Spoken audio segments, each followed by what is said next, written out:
Bonjour à tous. Bizarrement, certains hommes se permettent de fonder leur foyer dans leur maison paternelle ou maternelle.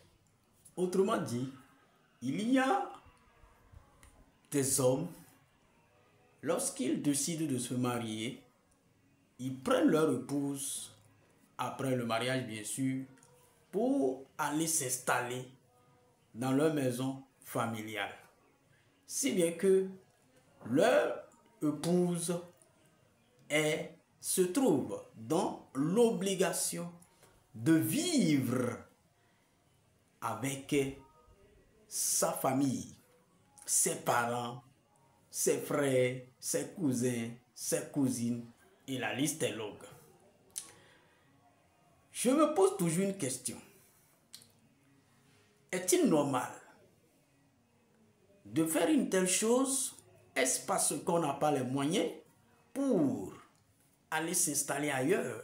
Ou est-ce une mauvaise volonté? Ou encore est-ce une imposition venant des familles? Mais la certitude est que ce qui est normal, c'est que lorsque vous atteignez un âge donné et que vous prenez une épouse, vous vous trouvez dans la contrainte morale de vous déplacer, c'est-à-dire de quitter le bercail pour aller vous installer loin de votre famille, loin, pas forcément pour que vous ne soyez plus en contact. Ce n'est pas de ça que je parle. Vous êtes bel et bien toujours en contact. Mais l'option de s'installer dans la maison familiale ou encore proche de la maison familiale après le mariage n'est pas la bienvenue pour l'épanouissement d'un couple. Pourquoi? Parce que le faisant, vous exposez votre épouse à toutes sortes de critiques, à toutes sortes de mensonges, de jugements, à toutes sortes de mauvaises appréciations, de mauvaises impressions. Ce que vous avez découvert en cette femme et qui vous a motivé à décider de vous engager à vivre avec elle tout au long de votre vie, votre famille ne l'a pas forcément découvert. Elle a un trésor caché que vous avez détecté en elle. Et c'est cela qui a suscité votre engouement à la prendre pour épouse.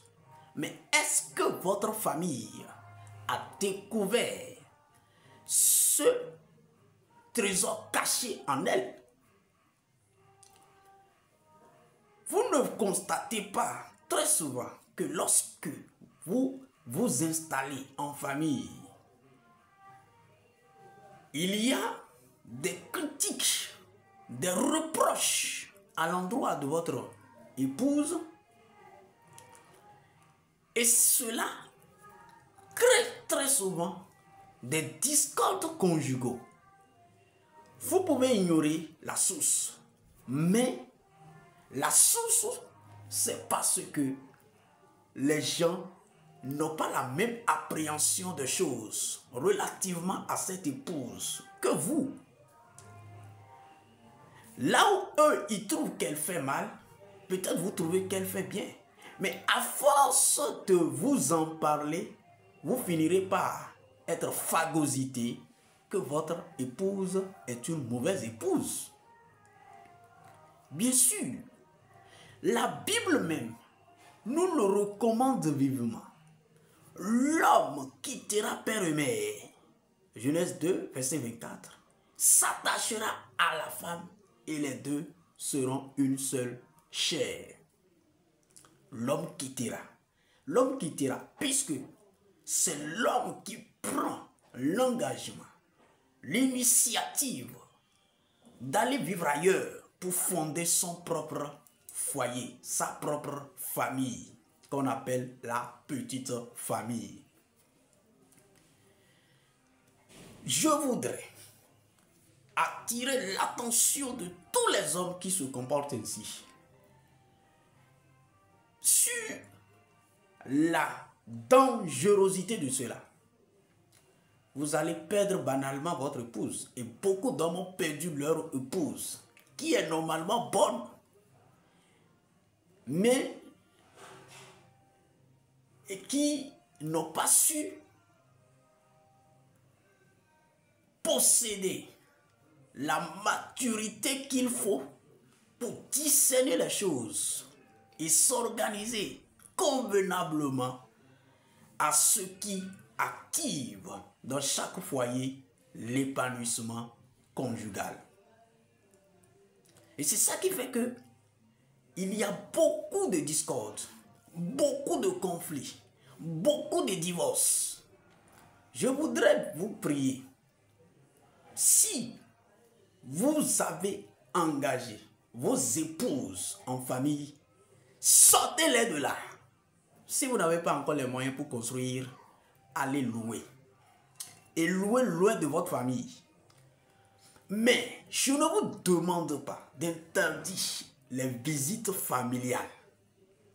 Que vous le veuillez ou pas, vous appartenez à une famille et votre épouse a l'entière obligation de considérer votre famille. Mais pour éviter des conflits inutiles, des discordes inutiles, des critiques, des mauvaises impressions, des reproches saugrenus, extravagants à l'endroit de votre épouse, il est bon que vous l'éloigniez de votre famille. Que vous le veuillez ou pas, votre famille ne peut jamais apprécier votre épouse de la même manière que vous. Je l'ai dit et je le répète. Le trésor dissimulé que vous avez détecté en votre épouse avant de décider de vous engager à passer le reste de votre vie avec elle, votre famille ne l'a pas forcément découvert.